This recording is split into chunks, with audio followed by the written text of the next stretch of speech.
எப்பவும் சளி பிடிச்சிட்டே இருக்கிற மாதிரி இருக்கிறது, ஆஃப் அண்ட் கோல்டு. அதாவதுங்க, சீசன்ஸ் மாறினாலும் சளி பிடிக்குது, சாதாரணமாக ஒரு டஸ்ட்டில் இருந்தாலும் சளி பிடிச்சிக்குது. ரொம்ப அந்த சளி எப்பவுமே இருந்துகிட்டே இருக்கிற மாதிரி இருக்கிறது, சளி தொந்தரவு அதிகமாக இருக்கிறது. இந்த சிரமத்தில் நீங்கள் இருக்கீங்களா? அப்போ கண்டிப்பாக இந்த பதிவு உங்களுக்கான.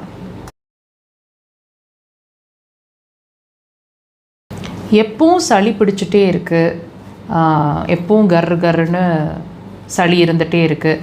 நைட்டில் தூங்கும்போது பூனை கத்துற மாதிரி சவுண்டு வருது. இந்த மாதிரி விஷயங்களில் நீங்கள் பாதிச்சிட்ருக்கீங்க. எப்பவுமே சளி இருக்குது. சும்மா சில்லுன்னு ஏதாவது சாப்பிட்டா கூட உடனே தொண்டை வலி வந்துடுது, உடனே இரிட்டேஷன் ஆகிடுது, உடனே வாய்ஸே மாறிடுது, வறட்டு இருமல் அதிகமாக வருது. சளி வர்றதில்ல, ஆனால் சளி இருந்துகிட்டே இருக்கிற மாதிரி, அதாவது நம்ம செருமல்னு சொல்லுவோம் இல்லைங்களா, சளி தொண்டையில் இருந்துகிட்டே இருக்குது, அதை கிளியர் பண்ணுற மாதிரி இருக்கிறது. இந்த மாதிரி ப்ரஷ் பண்ணும்போது சளி அந்த டைம் மட்டும் சளி வர்ற மாதிரி இருக்கிறது. ஸோ இந்த மாதிரி சிரமங்கள் உங்களுக்கு இருந்துகிட்டே இருக்குது. எப்போவும் ரன்னிங் நோஸ்லேயே இருக்கீங்க அப்படின்னு சொன்னால் இது உங்களோட நுரையீரலோட வார்னிங் சிக்னல். அப்புறம் இந்த நுரையீரலோட வார்னிங் சிக்னல் உங்களுக்கு என்ன சொல்லுதுன்னா, அஃப்கோர்ஸ் நீங்கள் உங்களோட இம்யூனிட்டி லெவலில் ரொம்ப வீக்காக இருக்கீங்க.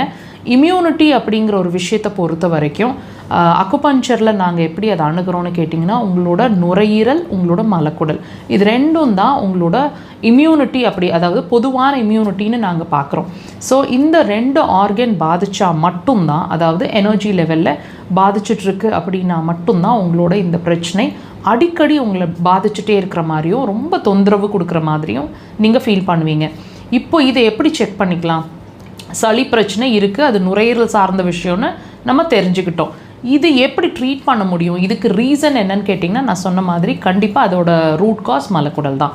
அடிக்கடி மோஷன் போகிறது, டைம் இல்லாமல் மோஷன் போகிறது, 2-3 தடவைக்கு மேலே மோஷன் போகிறது, கேஸ் நிறைய ரிலீஸ் ஆகிட்டே இருக்கிற மாதிரி இருக்கிறது, மோஷன் சரியாகவே போகல, 1 தடவை 2 தடவை போனாலும் முழுசாக போன மாதிரியே இல்லை, மோஷன் மறுபடியும் போகும்போது ஒரு ஃபீல் இருந்துக்கிட்டே இருக்கிறது, மார்னிங் பிரேக்ஃபாஸ்ட் சாப்பிட்ட பிறகு தான் மோஷன் போகிற மாதிரி இருக்குது, அன்டைம்லி மோஷனாக இருக்குது, ஈவினிங் தான் மோஷன் போகிறோம், 2-3 நாள் ஆகிடுது, மோஷன் போகிற ஃபீலிங்கே வர மாட்டேங்குது, ஏதாவது மருந்துகள் எடுத்தோ அல்லது கீரைகள், ஃபைபர் கண்டென்ட் அதிகமாக இருக்கிற உணவுகளோ அல்லது பழ வகைகளோ எடுத்து தான் இந்த பிரச்சனையை நாங்கள் சால்வ் பண்ணிகிட்ருக்கோம் டெம்ப்ரரியாக அப்படின்னு நீங்கள் ஃபீல் பண்ணிகிட்ருக்கீங்க இல்லையா?